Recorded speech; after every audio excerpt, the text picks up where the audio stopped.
গান গাইতে গাইতে কুবের আজ তার সঙ্গী সাথীদের নিয়ে বৃন্দাবনে লীলা শুরু করেছে, তারা কৃষ্ণ লীলা শুরু করেছে।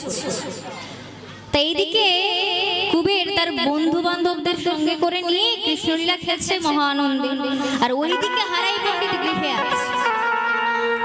গৃহে থেকে বলছে, কোনোদিন পুত্রকে শাসন করি না, কোনোদিন পুত্রকে কিছু বলি না, কিন্তু আজ বলবো। কেন বলবো না? ছোট থেকে ও আমার একমাত্র পুত্র, নয়নের মণি একমাত্র, কখনো শাসন করিনি।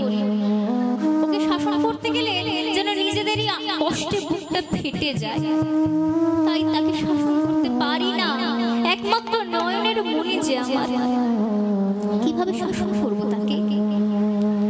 কিন্তু শাসন না করলে দেখছি সে ব্রাহ্মণ পুত্র হয়ে পূজা অর্চনা, পুঁথিবিদ্যা কোনো কিছুই সে অর্জন করছে না। সে না পারে মন্ত্র উচ্চারণ করতে, না পারে মন্ত্র পাঠ করতে, না পারে পুজো অর্চনা করতে, কিছুই পারে না। সে একদম পুঁথিবিদ্যা অর্জন করতে চায় না, পড়াশোনা একদম করতে চায় না। এবার দেখছি পুত্রকে যদি শাসন না করি, আমাদের মৃত্যুর পর তার খাওয়াটাও চলবে না। সে তো পুজো করতেও পারে না। পুত্রের চিন্তাটা আমাকে করে যেতে হবে। ও যেহেতু ব্রাহ্মণ পুত্র, ওকে পূজা অর্চনা করা শিখতে হবে, ক্রিয়াকর্ম করা শিখতে হবে, সব কিছু তাকে শিখতে হবে। আমি তাকে শেখাবো, কিন্তু তার আগে তাকে ঠিক মতো শাসন করতে হবে। কখনো তাকে শাসন করিনি, সে আজ বাড়িতে আসুক, তার ব্যবস্থা আমি করব। সারাদিন খেলা আর খেলা, খেলা ছাড়া আর কিছু বোঝে না সে। আজ সে বাড়িতে আসে, কুবের ওইদিকে খেলা শেষ করে বিকেল বেলা নাচতে নাচতে বাড়িতে ফিরছে, কৃষ্ণ নাম গাইতে গাইতে। মুখে হরিনাম কৃষ্ণ নাম নিয়ে বাড়ির চৌকাঠে যেই না পা দিয়েছে, পিতা চিৎকার করে বলছে, দাঁড়াও কুবের, দাঁড়াও, ওখানেই দাঁড়াও। অনেক সহ্য করেছি তোমাকে, কখনো তোমায় কিছু বলিনি, তবে আজ আমি তোমাকে কিছু বলবো, তোমায় শুনতে হবে। বলো পিতা। শোনো কুবের, তুমি কখনো মন্ত্র পাঠ করো না, কখনো তুমি পড়তে বসো না, কখনো তুমি পুঁথিবিদ্যা অর্জন করতে চাও না। তাই তোমাকে আমি বলছি, শোনো কুবের, যদি মানুষের মতো মানুষ হতে চাও, তাহলে আজ থেকে শুরু করো তোমার পড়াশোনা। কুবের বলছি, পিতা পড়াশোনা তো আমি করি, কিন্তু কি করব? আমার সখাদের সাথে খেলতে আমার বড় আনন্দ হয়, পড়তে বসতে আমার একদম ভালো লাগে না। আমার খেলতে বড় ভালো লাগে, আমি কৃষ্ণ লীলা খেলি, আমি রাম লীলা খেলি, আমি ভগবানের লীলা খেলা খেলি, কিন্তু আমার পড়তে বসতে ভালো লাগে না। পিতা বলছে, এমন করে যদি খেলে বেড়াও, তাহলে তোমায় যে মাঠে গরু চড়াতে হবে। ব্রাহ্মণ পুত্র হয়ে মাঠে তুমি গরু চড়াবে? তুমি পূজা অর্চনা করবে না? কুবের বলছে, পিতা আমি যার আরাধনা করি, আমি যার ভক্ত, সে তো গরু চড়াতো মাঠে। সে যদি ভগবান হয়ে গরু চড়াতে পারে, তাহলে আমি কেন পারি না? আমিও মাঠে গরু চড়াবো, তাতে ক্ষতি কি? কুবেরের পিতা বলছে, হারাই পণ্ডিত বলছে, বড় বড় কথা তো বেশ শিখেছো, বলি এমন করে কদিন চলবে? তুমি আমাদের একমাত্র পুত্র, যদি তোমার কিছু হয়ে যায়, যদি আমাদের কিছু হয়ে যায়, আমাদের মৃত্যুর পর তোমাকে কে দেখবে? কে তোমায় গালে তুলে খাইয়ে দেবে? কে তোমার দেখাশোনা করবে? খিদের অন্নটুকু তুমি কোথা থেকে পাবে? তার জন্য তোমাকে পুঁথিবিদ্যা অর্জন করতে হবে। তাই আমার কথা শোনো, আমার পুত্র হয়ে এমন ভাবে যদি তুমি খেলে বেড়াও, তাহলে চলবে না। তাহলে কি করবো পিতা? শোনো কুবের, যাও, দাওয়ার এক কোনায় বসে ক থেকে ম পর্যন্ত মুখস্থ করে আমায় দাও। এখনই এই মুহূর্তে তুমি ক থেকে ম পর্যন্ত মুখস্থ করে আমায় দেবে। কুবের বলে, ঠিক আছে পিতা। বলে চুপ করে নিজের পুঁথিটা হাতে করে নিয়ে দাওয়ার এক কোনায় বসে ক থেকে ম পর্যন্ত মুখস্থ করবে। এমন সময় যেই না কয়ের দিকে তাকিয়েছে, কয়ের দিকে যেই না তাকিয়েছে, দেখছে কয়ের মাঝে বঙ্কিম থামে দাঁড়িয়ে, অধরে মুরলি লয়ে প্রাণ কুবেরকে ডাকছে, আয় আয় কুবের, আমার কাছে আয়, আমি যে তোর জন্য অপেক্ষা করছি কুবের, আয় আমার সাথে দেখা করবি না কুবের, আমি যে তোর জন্য অপেক্ষা করছি, আয় কুবের, আয় তুই বৃন্দাবনে আয়, আমার কাছে আয় কুবের। কুবের এই অপূর্ব ভাবে বিভোর হয়ে কাঁদতে কাঁদতে বলছে, দয়াময় আমি কেমন ভাবে যাব তোমার কাছে, আমি কেমন ভাবে পাবো তোমার চরণ, আমি কেমন ভাবে বৃন্দাবনে যাব, কে আমায় নিয়ে যাবে বৃন্দাবনে?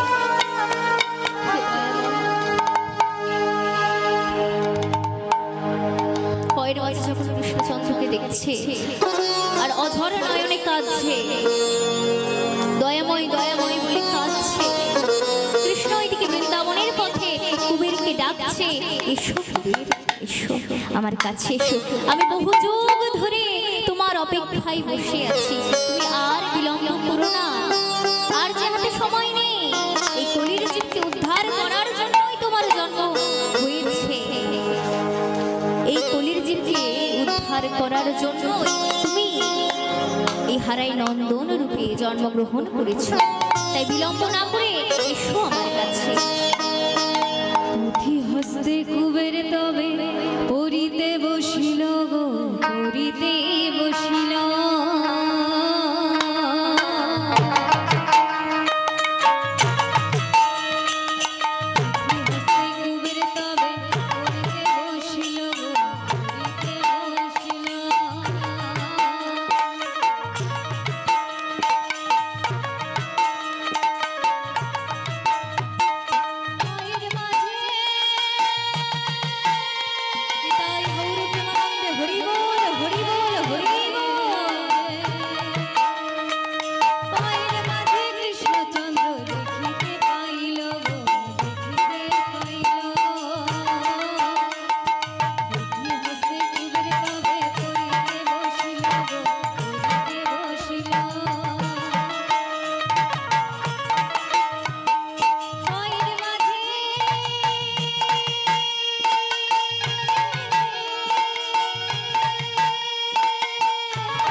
যখন ভাবে বিভোর কুবের, তখন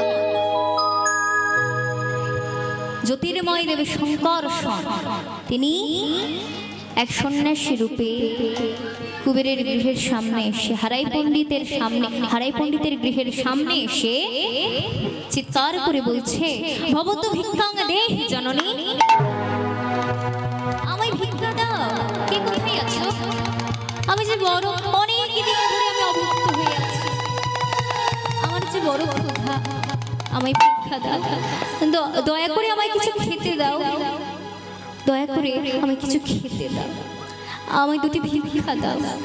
এমন ভাবে করুণ কণ্ঠে যখন তিনি ভিক্ষা চাইছেন, হারাই পণ্ডিত গৃহের মধ্যে থেকে ছুটতে ছুটতে বেরিয়ে এসেছে, এসে দেখছে কি সাধু বাবা, আপনি আমার গৃহে চরণধূলি দিয়েছেন,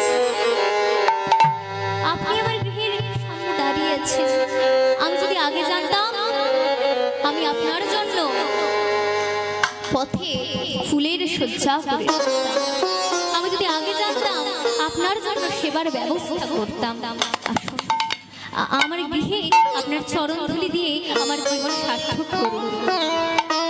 বাবা, আমি যে অনেক দিন ধরে অভুক্ত রয়েছি, দয়া করে আমায় কিছু সেবা দেবে? কেন দেব না, আমার অনেক দিনের আশা, আমি বৈষ্ণব সেবা দেব আমার গৃহে, সেই আশা আজ আমার পূর্ণ হবে, এর থেকে বড় আনন্দের বিষয় আর কিছু হতেই পারে না। আমার ভাগ্য আজ, আমার পরম ভাগ্য, পরম সৌভাগ্য, কোনো এক জন্মের ফল পাচ্ছি আমি। আজ আমার জীবন সার্থক হবে। আসুন সাধু বাবা, আমার গৃহে চরণ ধুলি দিন। হারাই পণ্ডিত ছুটতে গিয়ে একটা আসন নিয়ে দাওয়াতে পেতে দিয়েছে, আর হারাই পণ্ডিত সন্ন্যাসী বাবাকে সেখানে বসতে দিয়েছে। তা সেই সন্ন্যাসী বাবা এই আসন গ্রহণ করেছে। হারাই গেছে রন্ধনশালায় পদ্মার কাছে সেবার আয়োজন করতে। আর এইদিকে সেই সাধু বাবা এক দৃষ্টিতে কুবেরের দিকে চেয়ে আছে আর বলছে, কুবের, আমি তোমাকে খুঁজছি এই পৃথিবীর প্রতিটি তীর্থে তীর্থে,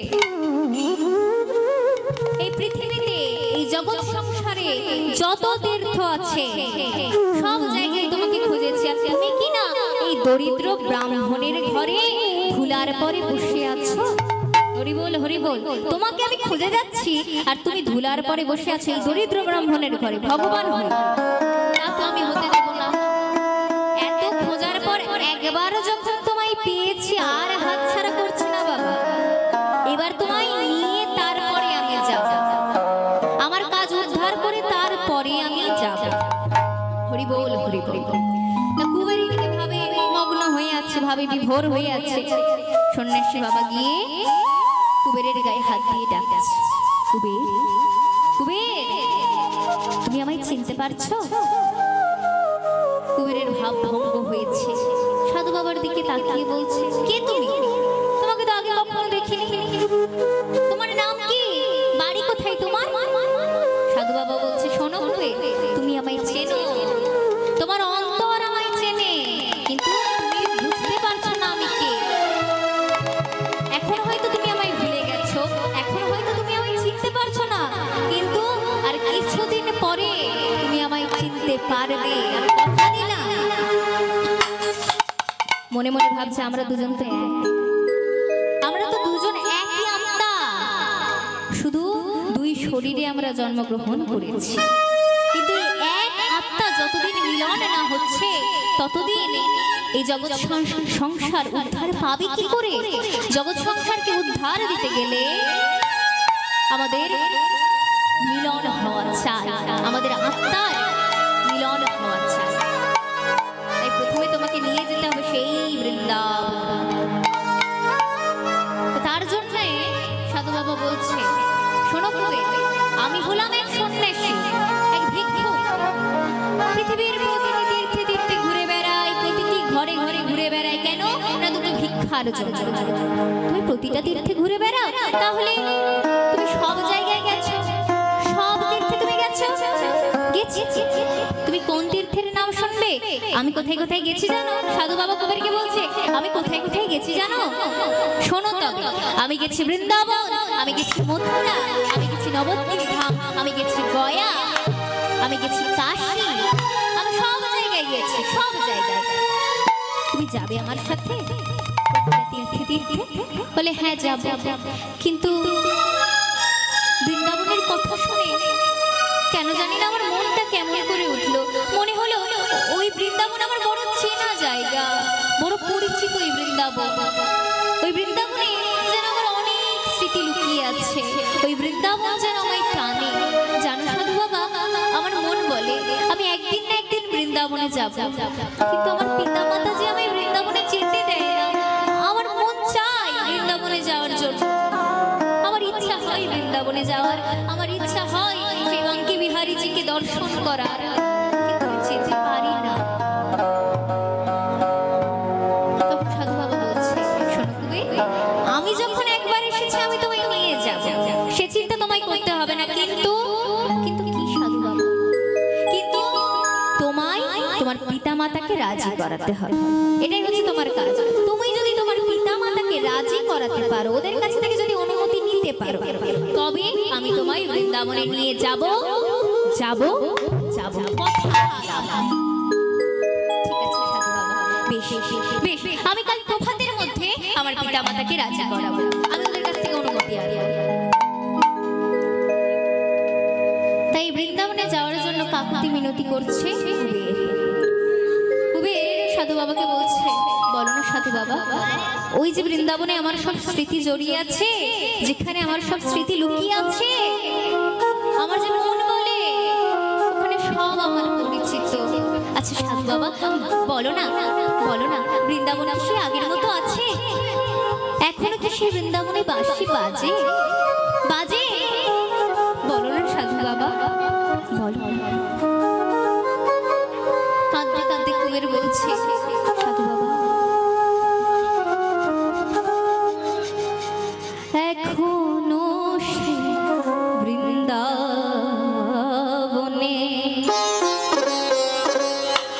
বাঁশি বাজে বাজে রে, এখনো সে বৃন্দাবনে বাঁশি বাজে বাজে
जय राधे जय राधे श्याम जय राधे जय राधे जय राधे श्याम राधे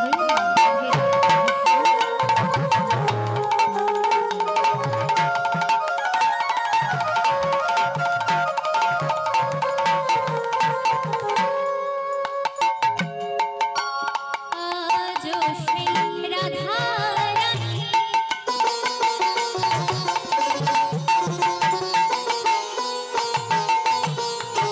বাঁশির সুরে পাগলিনী, আজো সেই রাধা রানী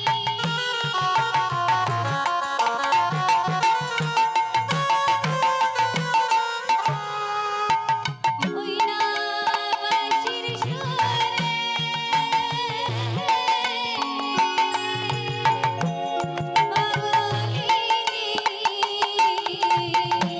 আজো সেই রাধা রানী বাঁশির সুরে পাগলিনী অষ্ট সখীর শিরোমণি অষ্ট সখীর শিরোমণি নব নব নব সাজে রে আজ সেই বৃন্দাবনে বাঁশি বাজে বাজে রে আজ সেই লুঠুই লুঠুই তার হরি বল হরি বাজে রে আজ সেই বৃন্দাবনে।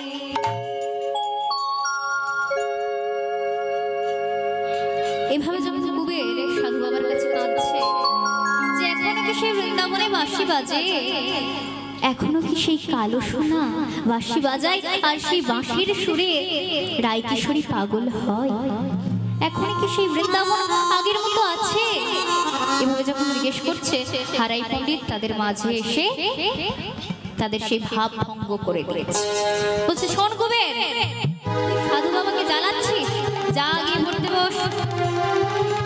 কুবের চুপচাপ পড়তে বসেছে আর হারাই পণ্ডিত করেছে কি সাধু বাবাকে জিজ্ঞেস করছে, আচ্ছা সাধু বাবা, আমি তো আপনার জন্য সেবার ব্যবস্থা করেছি, তাহলে আপনি আজ রাতটা আমার গৃহে থাকবেন, আমার গৃহে আজ কাটাবেন আপনি এই রাতটা? সাধু বাবা বলছে বেশ, চিন্তা করো না হারাই, আজ আমি তোমার গৃহে রাত কাটাবো, কিন্তু আমার এক শর্ত আছে। কি শর্ত? না, আমার শর্ত হলো এই কি যে তোমার গৃহে যেহেতু আমি ভোজন করব, সেবা নেব, তাহলে আমার সেবার শেষে আমি যখন কাল প্রভাতে গৃহে ফিরব তখন আমাকে ভোজন দক্ষিণা দিতে হবে। দিতে পারবে ভোজন দক্ষিণা? হারাই পণ্ডিত বলছে কেন দিতে পারবো না, আমি এক দরিদ্র ব্রাহ্মণ, আমার যতটুকু সামর্থ্য আমি আমার সামর্থ্য অনুযায়ী আপনি যা চাইবেন আপনাকে তাই। তাহলে বেশ, আমি তোমার গৃহে সেবা নেব, আজ আমি তোমার গৃহে রাতে নিশি যাপন করব। দুপুরে সেবা নিয়েছে, সন্ধ্যাবেলায় কি করেছে? হরিবল হরিবল। সন্ধ্যাবেলায় কি করেছে? না, সন্ধ্যাবেলায় তুলসী তলায় বসে পদ্মা দেবী, হারাই পণ্ডিত এবং সাধু বাবা ও ছোট্ট কুবের তুলসী তলায় বসে আছে। পদ্মা দেবী মন্দিরে এবং তুলসী তলায় প্রদীপ দেখিয়ে গুরুজনের চরণের প্রণাম জানিয়ে কি করছে? বলছে, আচ্ছা সাধু বাবা, তুমি তো সন্ন্যাসী মানুষ, তুমি তো বহু তীর্থে তীর্থে ঘুরে বেড়াও, তা আজ সেই তীর্থের গল্পই আমরা শুনবো। কি শোনাবে তো তীর্থের গল্প? সাধু বাবা বলে বেশ, আমি এত তীর্থে তীর্থে ঘুরেছি, তা তোমাদেরকে শোনাবো না? তোমরা ভক্ত মানুষ, তোমাদেরকে শোনাবো বলেই তো ঘুরেছি, সে কোন পরে শোনাবো, কিন্তু তার আগে এক কাজ করতে হবে। যেহেতু সন্ধ্যার সময়, তুমি গৃহবধূ, আজ আমরা এত ভক্ত মানুষ একসাথে আছি, সন্ধ্যাবেলায় সন্ধ্যা দ্বীপ দিতে হবে, সন্ধ্যা প্রদীপ দিতে হবে তুলসী তলাতে, আর মুখে কি বলতে হবে? তুলসী দেবীর সেই প্রণাম মন্ত্রকে বলতে হবে, তুলসী দেবীর গুণগান গাইতে হবে। সবাই মিলে গাইব আজ তুলসী দেবীর গুণগান। সন্ন্যাসী বাবা অর্থাৎ জ্যোতির্ময় দেব শঙ্কর্ষণ তিনি কি করেছেন না, তিনি তুলসী তলায় প্রণাম জানিয়ে তুলসী দেবীর প্রণাম প্রণাম শুরু করেছেন, প্রণাম মন্ত্র শুরু করেছেন এবং সবাইকে বলতে বলছেন, কি বলছেন? নম নম তুলসী কৃষ্ণ প্রেয়সী, রাধা কৃষ্ণের চরণ পাবো এই বিলাস। নম নম তুলসী কৃষ্ণ প্রেয়সী, রাধা কৃষ্ণের চরণ পাবো এই অভিলাষী। হরি বল হরি বল হরি বল, সবাই মিলে রাধা কৃষ্ণের সেবা করবো এই অভিলাষী। নম নম তুলসী কৃষ্ণ প্রেয়সী, রাধা কৃষ্ণের চরণ পাবো এই অভিলাষী। নমো নমো তুলসী কৃষ্ণ প্রেয়সী, রাধা কৃষ্ণের সেবা পাবো এই অভিলাষী।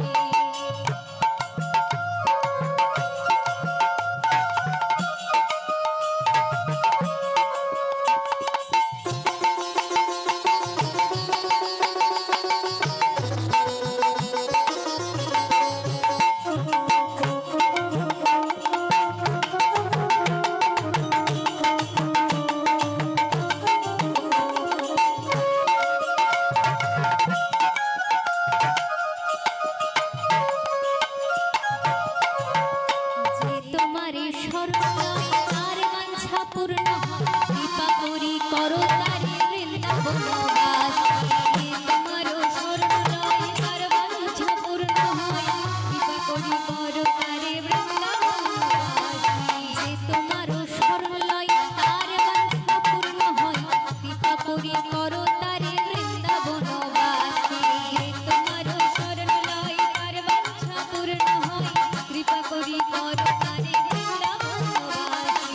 নম নম তুলসী কৃষ্ণ প্রেয়সী, রাধা কৃষ্ণের চরণ পাবো এই অভিলাষী। নমো নমো তুলসী কৃষ্ণ প্রেয়সী, রাধা কৃষ্ণের চরণ পাবো এই অভিলাষী।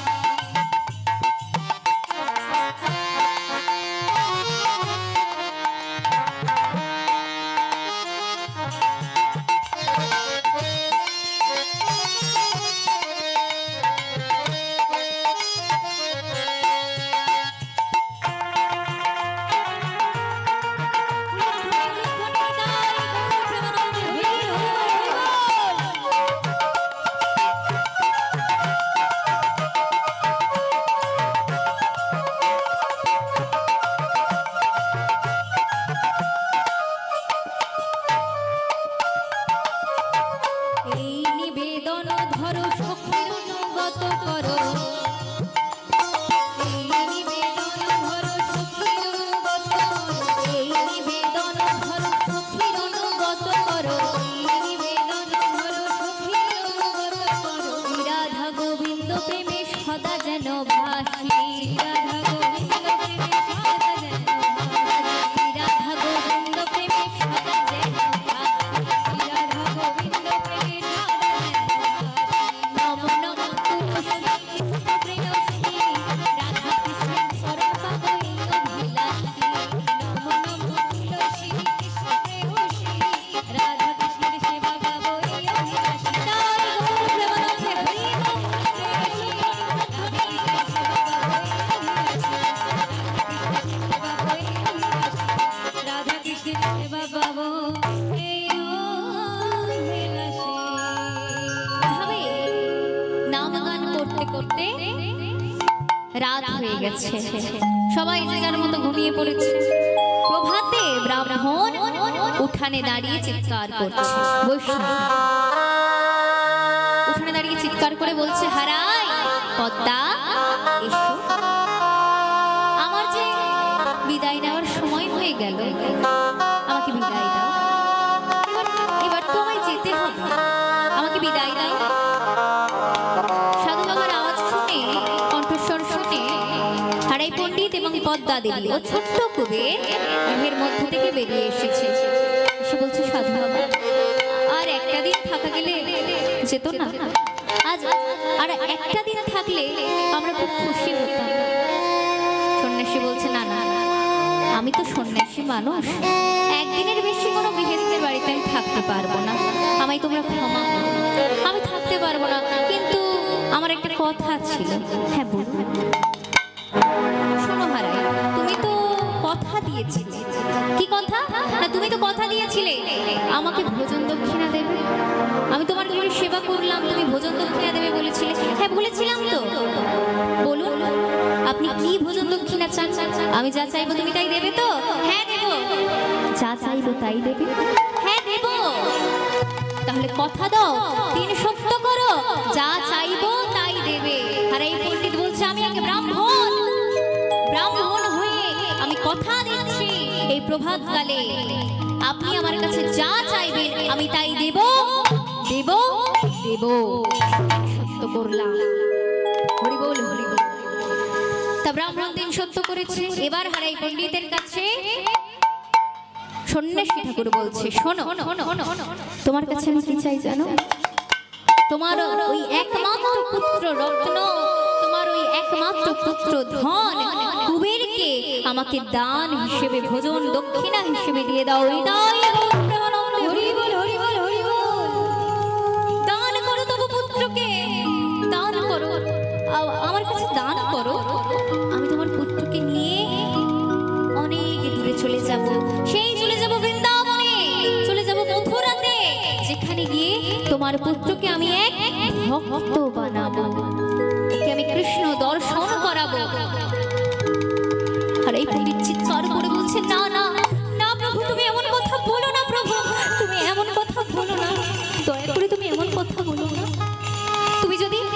তুমি যদি আমার জীবনটা চেয়ে নিতে আমি দিয়ে দিতাম, আমি কোনো দ্বিধাবোধ করতাম না, কিন্তু তুমি যে আমার নয়নের মণিকে চাও, ও শুধু আমার না, এই পদ্মারও নয়ন মণি, এই পদ্মার জীবন সে, ওই একমাত্র পুত্র সন্তানকে আমি কেমন ভাবে দেব? আমার 7 নয় 5 নয়, একমাত্র কুবের ধন, একমাত্র পুত্র ধন। কি বাবা কি মা, নিজেদের একমাত্র পুত্র সন্তান একমাত্র হোক, আর 10টাই পুত্র সন্তান হোক, নিজেদের কোনো সন্তানকে কোনো মা ত্যাগ করে দিতে চায়? কোনো মা চাইবে নিজের পুত্রকে দান করে দিতে, নিজের কন্যাকে, নিজের সন্তানকে দান করে দিতে? চাইবে না। তাহলে কেমন ভাবে হারাই পড়বে তার পদ্মা দেবী নিজের পুত্রকে, একটি মাত্র পুত্রকে দান করবে বলে বোঝান দেখি? তারা কাঁদতে কাঁদতে ভেঙে পড়েছে।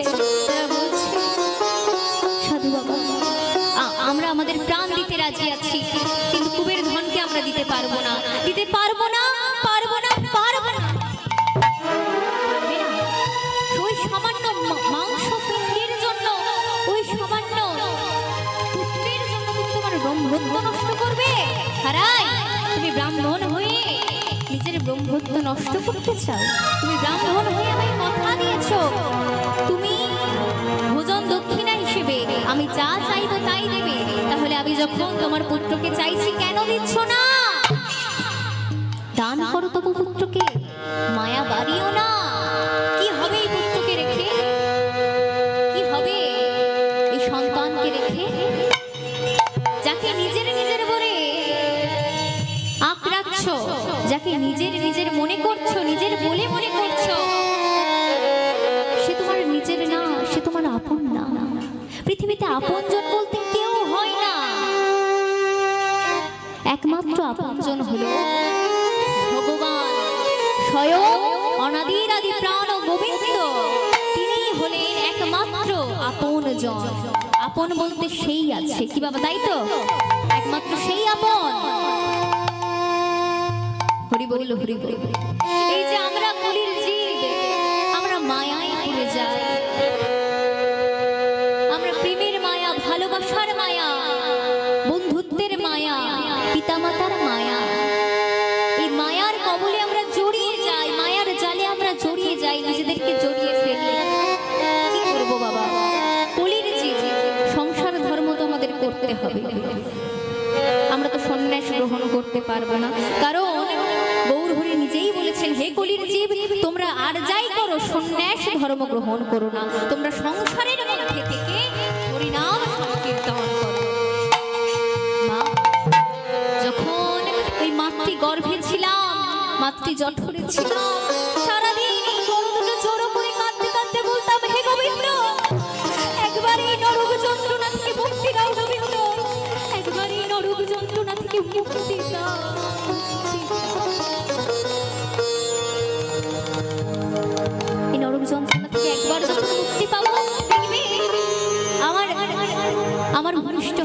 পর আমি কেবলমাত্র তোমার গুণগান গাইব কথা দিয়ে এসেছিলাম মা। আজ সে কথা মনে আছে কি মা? মনে আছে? নেই তো, নেই তো মনে। আমরা তো কথা দিয়ে এসেছিলাম। তাই আমাদের এখানে ভোগের মালসা নেওয়া শুরু হয়ে গেছে। যারা যারা মালসা দেবে তারা চলে আসুন। আমাদের এখানে ভোগের মালসা দেওয়া শুরু হয়ে গেছে। যারা যারা মালসা দেবেন আপনারা মালসা নিয়ে চলে আসুন। সেদিন আমরা কথা দিয়ে এসেছিলাম, কিন্তু সেই কথা আমরা রাখতে পারিনি। আমরা হরিনাম করছি না, এই গুণগান ভগবানের গুণগান করছি না, আমরা তার গুণগান গাইছি না। কিন্তু আমাদের একান্ত কাম্য হলো যেই নাম মহাপ্রভু এত কষ্ট করে কাঁদতে কাঁদতে কলির জীবের দ্বারে পৌঁছে দিয়েছে, সেই নাম আমাদের একান্ত কাম্য, সেই নাম আমাদের করতে হবে, সেই গুণগান আমাদের গাইতে হবে। যাদেরকে আপন বলে মনে করছি তারা আপন না। এই বাড়ি গাড়ি অর্থ সম্পত্তি কোনো কিছু নিজের না।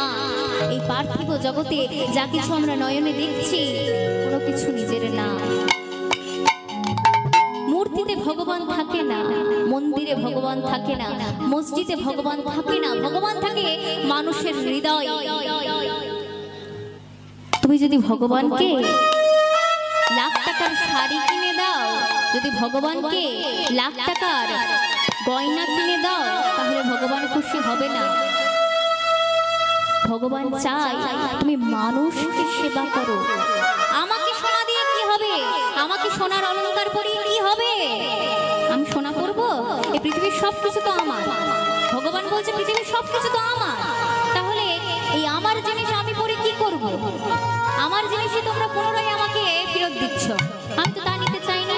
আমি বলেছি তোমরা যদি মানুষের মতো মানুষ হতে চাও, তবে কলির জীব হয়েছে যখন মানুষকে সেবা দাও, মানুষকে ভালোবাসো, মানুষকে সেবা করো। কখনো কাউকে ঘৃণা করো না, কখনো অহংকার করো না, কখনো কাউকে হিংসা করো না। অহংকার হলো বড় পাপ কাজ, অহংকার হলো সব থেকে পাপ কাজ। পাপীরা অহংকার করে, অহংকার করলে যেতে হবে নরক। তাই কখনো কোনো জিনিস নিয়ে অহংকার করতে নেই, অহংবোধ করতে নেই। পুত্র পরিজন আত্মীয় স্বজন কোনো কিছুই তো নিজের না। আমি আমার বলে কিছু নেই, শুধু এটাই মনে করতে হবে আমার বলে জীবনে কিছু নেই। জীবনে যা কিছু আছে আমি হলাম ভগবানের, আমি হলাম গোবিন্দের, আমি হলাম পরমাত্মার।